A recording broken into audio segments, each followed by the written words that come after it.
posso dizer que isso é uma crise. O que a gente pode dizer é que nós estamos fazendo o nosso trabalho. Não é de hoje que o Poder Judiciário vem julgando processos envolvendo pessoas que cometem crimes. Não é de hoje que o Poder Judiciário julga processos envolvendo políticos, seja nas ações de atos de improbidade administrativa, seja nas ações criminais de políticos que perderam o foro privilegiado ou aqueles que estão no foro privilegiado. Então, o que nós estamos assistindo é o reflexo de um fortalecimento das ações investigativas da Polícia Federal, né, nesses últimos 20 anos, depois, né, da Constituição de 88, nós fortalecemos as instituições. Com a Constituição de 88, o Ministério Público passou a ter uma independência total em relação ao Poder Executivo, né, com autonomia. Né, a Polícia Federal foi se reestruturando, foi crescendo, melhorando a sua capacidade técnica e nós fomos, né, aprendendo ao longo desses anos, dessas décadas. Né, eu estou aqui na Justiça Federal já, né, há mais de 16 anos, então nós fomos aprimorando, né, e o resultado, né, de processos investigativos aprimorados que estão trazendo à tona, né, uma série de atos de corrupção que estão sendo investigados e isso, evidentemente, com a ajuda dos meios de comunicação, acaba transparecendo que nós estamos vivendo, né, um momento de grave crise institucional. Não, nós estamos vivendo um momento, né, de discutir, né, os problemas que estão acontecendo para que eles não aconteçam novamente. Agora, infelizmente, muitos dos envolvidos, né, exercem altas funções dentro do Legislativo e dentro do Executivo.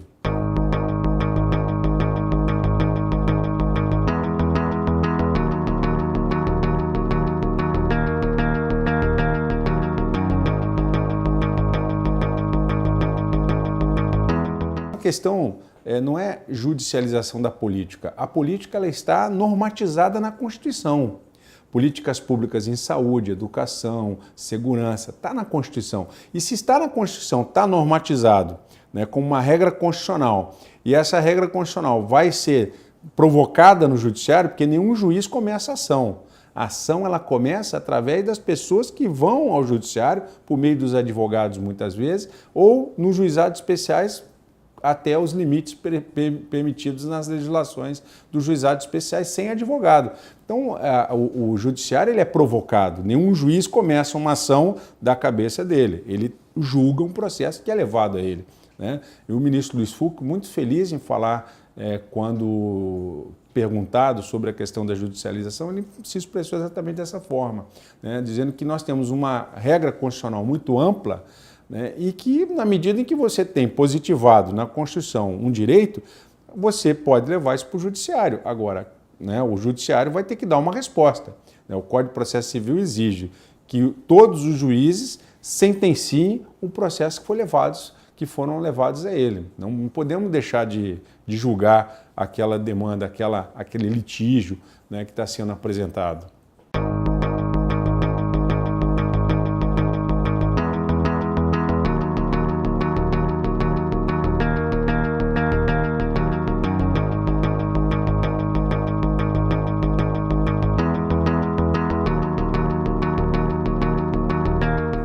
As leis, elas expressam o sentimento da sociedade, sempre de forma majoritária. Então, o papel, muitas vezes, do Supremo Tribunal Federal é proteger as minorias, é um papel, né, contra-majoritário, proteger as minorias. Então, muitas vezes, aquelas minorias não vão conseguir ser ouvidas no parlamento, porque elas não têm a maioria, e acaba que o Poder Judiciário, no mundo inteiro, faz esse papel. Foi assim nos Estados Unidos com o casamento homoafetivo. Né? A questão da Suprema Corte passou várias oportunidades em que até ela se posicionar, entender que a sociedade estava pronta, né, para que o Poder Judiciário desse uma decisão sobre aquele aspecto.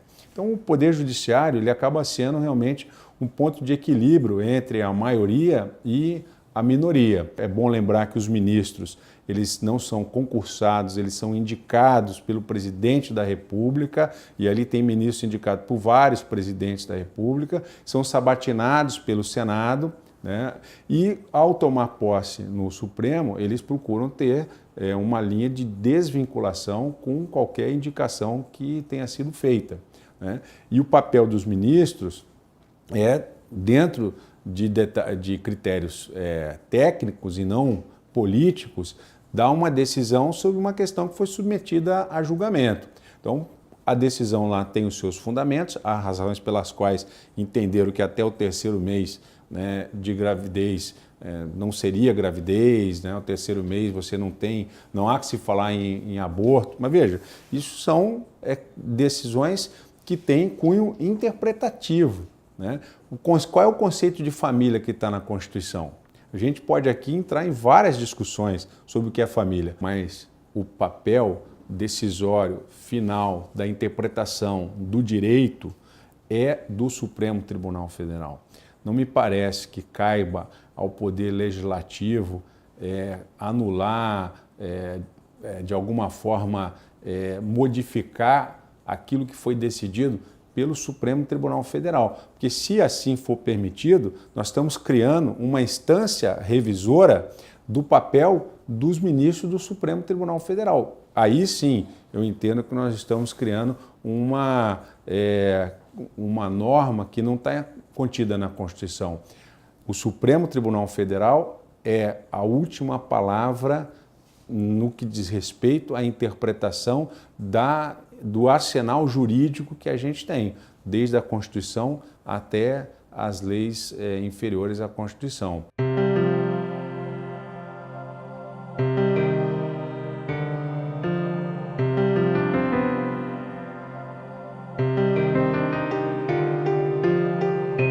Se nós perguntarmos quanto custa não ter o Poder Judiciário, né, só o fato da gente estar descobrindo hoje a quantidade de dinheiro desviado pela corrupção, que são muitos bilhões acima do que a gente gasta para manter o Poder Judiciário, né? Quanto custa não ter o Poder Judiciário para conter os desvios, os erros da administração, né? Quanto custa para a sociedade não ter a possibilidade de recorrer a um juiz capacitado tecnicamente, que teve uma formação, né, rigorosa, passou por um concurso dificílimo, né, tem que apresentar resultados no exercício da sua atividade jurisdicional, tem que se aperfeiçoar desde o primeiro dia que toma posse até o último dia da sua carreira, ele está se aperfeiçoando, está na Constituição a obrigatoriedade de nós mantermos as escolas de aperfeiçoamento dos juízes. Então, o Poder Judiciário ele não pode ser valorado de uma forma rasa quanto custa o Poder Judiciário, ou seja, quanto custa não ter para a sociedade o Poder Judiciário. Mas ainda assim, eu acho que não vale a pena a gente fazer essa comparação, mas eu vou te dar alguns dados. A Justiça Federal gasta em torno de 10 bilhões com toda a estrutura de quase 2.000 juízes, né? São 5 tribunais regionais federais, que são esses tribunais que estão julgando os processos que envolvem improbidade administrativa, que envolve os crimes de lavagem de dinheiro, que estão incomodando muita gente. Essa estrutura toda, que consome em torno de 10 bilhões, ela consegue arrecadar em termos de cobrança da execução fiscal, que hoje a execução fiscal, Pedro, ela soma 1,4 trilhões de reais para serem cobrados das pessoas que não pagam imposto de renda, das pessoas que não pagam as contribuições previdenciárias. Eu recebi hoje um dado alarmante de que existem mais de 400 bilhões de reais em débitos previdenciários. E o governo hoje apresenta uma proposta de reforma da Previdência mostrando aí os rombos. Agora, se a gente não cobrar de quem deve, né, ninguém sobrevive dessa forma. E o Poder Judiciário é a forma pela qual aquele devedor que não paga vai ser cobrado, através da execução fiscal. E nós hoje apresentamos um resultado em termos de execução fiscal que é excepcional. Não é melhor, porque a qualidade do material que chega ao judiciário é deficiente. você não consegue encontrar o devedor porque o endereço dele está desatualizado. Então, só para te dar esse dado, nós arrecadamos mais do dobro daquilo que a gente gasta com o Poder Judiciário. Isso mostra que se a gente fosse fazer essa comparação, que no meu ponto de vista é esdrúxula, porque você não pode pensar numa estrutura de Estado quanto que ela gasta, se o que ela gasta é razoável ou não. E, no meu ponto de vista, eu acho que até é razoável, porque se a gente olhar o custo do Poder Judiciário sobre o PIB, sobre o que arrecada o Estado, você vai ver que ainda é uma estrutura que está dentro da normalidade.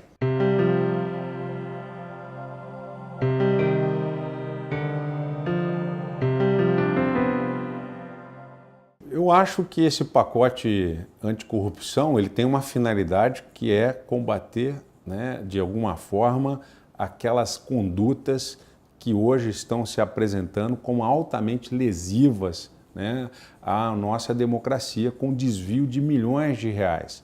Então, as 10 medidas contra a corrupção, elas tiveram a colheita de mais de 2 milhões de assinaturas, com algumas propostas que eu particularmente apoio todas elas. Eu acho que o Poder Judiciário saberá, como a gente tem feito nos últimos mais de 100 anos aí da existência do nosso país, nas democracias, o Judiciário tem sabido através do seu corpo técnico, aprimorar a legislação. E ela vai ser, de certa forma, aprimorada no Congresso Nacional também. Agora, no bojo dessas 10 medidas contra a corrupção, o que foi feito na calada da noite na Câmara dos Deputados? Colocou-se uma emenda no projeto das 10 medidas contra a corrupção, que foi desfigurado no Congresso, os chamados crimes de responsabilidade dos juízes e dos membros do Ministério Público. Veja, o que é crime de responsabilidade? É um crime que, todo crime é uma conduta que você pratica, que é atentatório, ou seja, que atenta contra um determinado bem jurídico, a vida, por exemplo. O homicídio é um crime que você atenta contra a vida de um semelhante, uma pessoa humana. Se for um animal, aí você vai para a lei, aquela lei que pune os maus tratos animais, que está na lei dos crimes ambientais. Então, toda conduta humana que viola, lesa um bem jurídico que o Estado considera de alta relevância é considerado crime. Agora, o crime de responsabilidade, ele não tem natureza penal. Por isso esse nome, crime de responsabilidade. O grande objetivo do crime de responsabilidade é punir com a perda do cargo e suspensão dos direitos políticos aquelas condutas que afrontem a administração pública. Quando é que nós, juízes e membros do Ministério Público, exercemos atividade administrativa? Quando nós estamos na direção do foro, quando é um procurador-geral de justiça que administra dinheiro público, que trabalha com orçamento. Então, essa é a atividade que o Estado quer proteger quando você cria os crimes de responsabilidade para punir com a pena de demissão, multa e cassação de direitos políticos ou suspensão dos direitos políticos aquele agente público que atenta contra a moralidade da administração pública. E o que se tentou fazer lá no Congresso Nacional, especificamente na Câmara dos Deputados, foi pegar condutas que são funcionais, que são jurisdicionais e taxá-las como crime de responsabilidade, com que objetivo? Para a perda do cargo público. Porque o crime de responsabilidade, ele tem por objetivo punir com a perda do cargo público e com a suspensão dos direitos políticos. Então, quando você bota esse nome, você desnatura o objetivo, e que é você pegar condutas que às vezes podem ser infrações funcionais, e com crime de responsabilidade. E essas infrações funcionais, elas até podem ser criminalizadas, só que aí nós não vamos poder criminalizar os atos funcionais dos juízes e membros do Ministério Público sozinho. Aí vira casuísmo, aí é inconstitucional, porque você está personalizando. A Constituição diz que a lei ela tem que ser impessoal. Quando você personaliza uma conduta, um desvio funcional só para uma atividade e não para as outras, aí você está transformando aquilo numa vingança, numa vendetta, né? Então, jornalista, teve um desvio funcional, né? Vamos então punir o jornalista com crime pelo desvio funcional. Vamos punir também os membros da advocacia, os membros da classe médica, quando for punido lá no Conselho de Medicina por uma falta funcional, né, num erro lá da atividade funcional dele, ele vai ser punido também com a pena de crime. Então a sociedade precisa discutir isso como um todo. Agora, não é só querer transformar as faltas funcionais de uma determinada classe em crime e esquecer que todo o resto continua da mesma forma.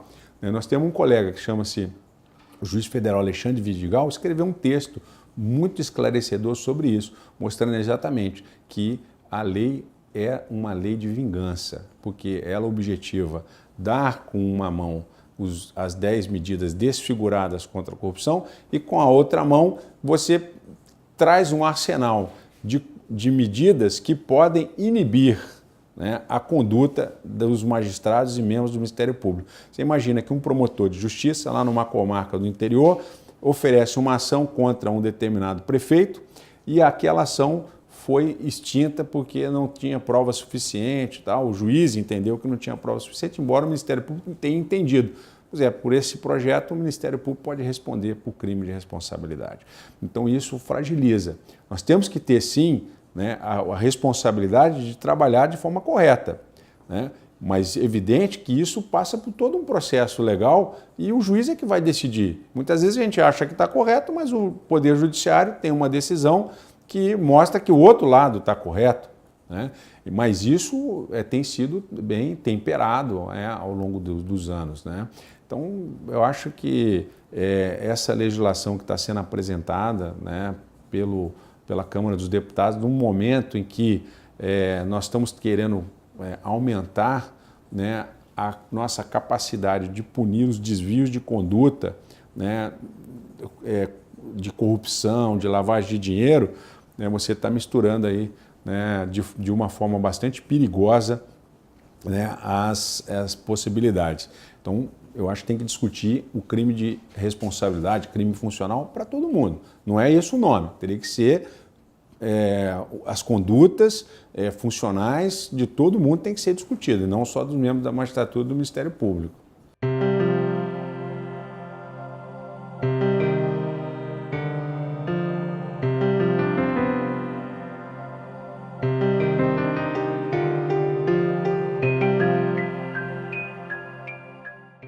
Olha, primeiro que eu acho que uma foto, né, em si, ela não diz absolutamente nada, né? Porque as pessoas, às vezes, né, vão olhar para aquela foto e vão tirar suas conclusões. Agora, o que nós temos que olhar é o trabalho desenvolvido pelo juiz federal Sérgio Moro nos processos em que ele julgou, quanto esses processos foram submetidos ao crivo ou ao recurso do Tribunal Regional Federal da 4ª Região, né, que lá nós tem vários desembargadores que vão, mediante sorteio, né, serem selecionados para julgar aquele processo, né, nas turmas criminais, né. Depois esse processo ainda passa pelo STJ e passa pelo Supremo Tribunal Federal, caso tenha questões constitucionais ou questão de habeas corpus para ser resolvido. Então, você tem toda uma estrutura para dizer se aquele processo foi julgado corretamente, pelo menos à luz, né, da técnica que orienta o julgamento desses processos. Então, e primeiro que o senador Aécio Neves, ele não está sujeito à jurisdição da primeira instância, ele está sujeito à jurisdição do Supremo Tribunal Federal. E pelo que eu vi, né, sobre essa foto, foi em questão de segundos, foi pegar a garrafa e estava ao lado ali do senador Aécio Neves e uma garrafa de água, né? Agora, você, a partir daí, né, dizer que uma pessoa, né, tem a sua conduta, a sua moral, né, de alguma forma abalada, né, e não observar todo o trabalho que foi feito, né, aí eu acho realmente que nós precisamos rever, né, as nossas posições, né, porque tem sempre aquela história de que uma imagem vale mais do que 1000 palavras, né, mas nesse caso aí eu acho que nós temos muito mais do que 1000 palavras para justificar a conduta do juiz Sérgio Moro no seu dia a dia, na sua vida e funcional. Eu conheço o juiz Sérgio Moro há mais de 15 anos, né, sei da capacidade intelectual dele, já participei de comissões com ele, sei da capacidade, né, profissional dele, e eu tenho mais absoluta convicção de que é um juiz imparcial, é um juiz de seriedade, de integridade, né, que a nação brasileira pode confiar.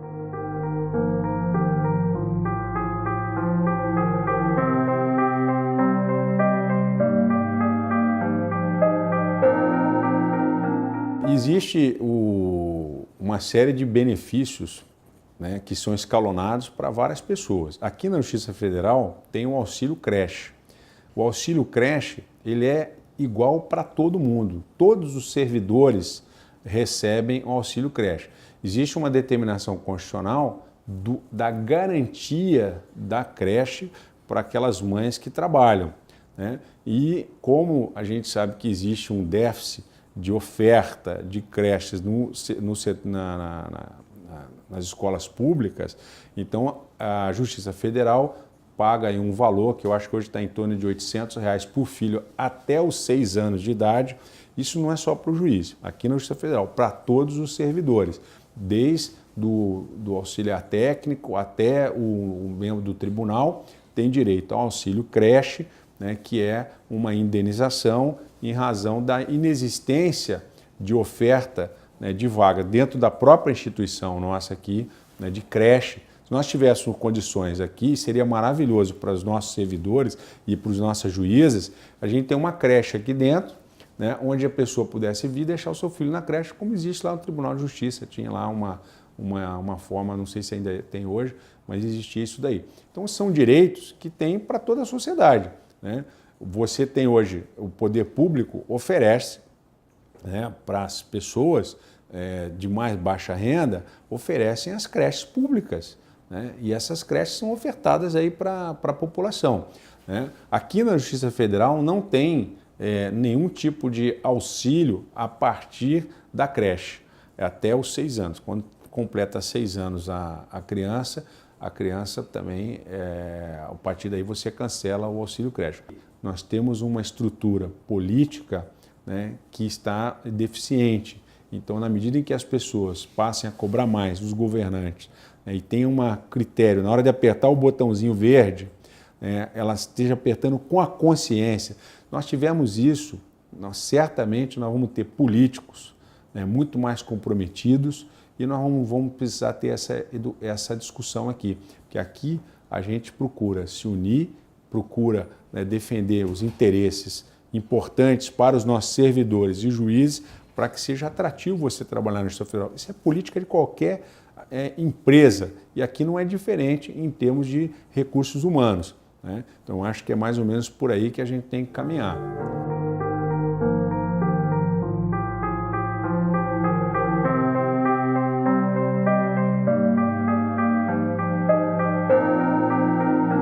O que foi bom dos juizados? O processamento, né? A Fazenda aqui, ela perdeu privilégios. Ela não tem mais prazo em dobro para recorrer, né? Em dobro para contestar, em quádruplo para recorrer.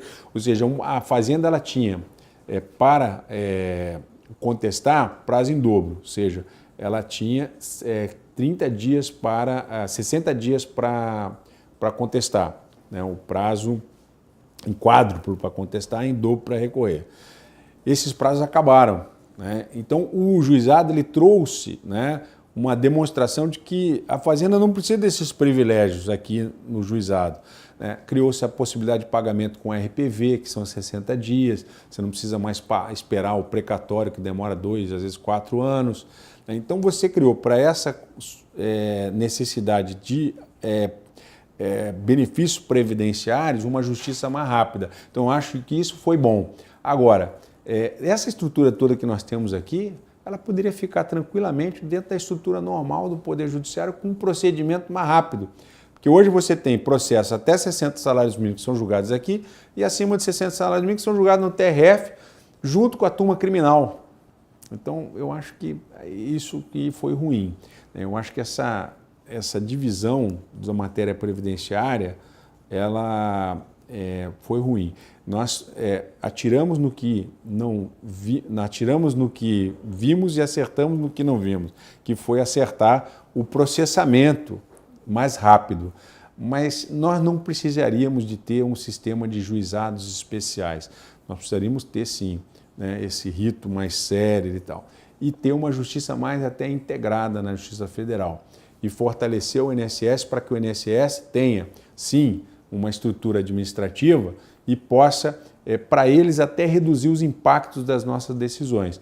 E essas questões todas eu já abordei até cientificamente no artigo que eu escrevi, né, falando sobre, né, o futuro dos juizados especiais. Então é isso.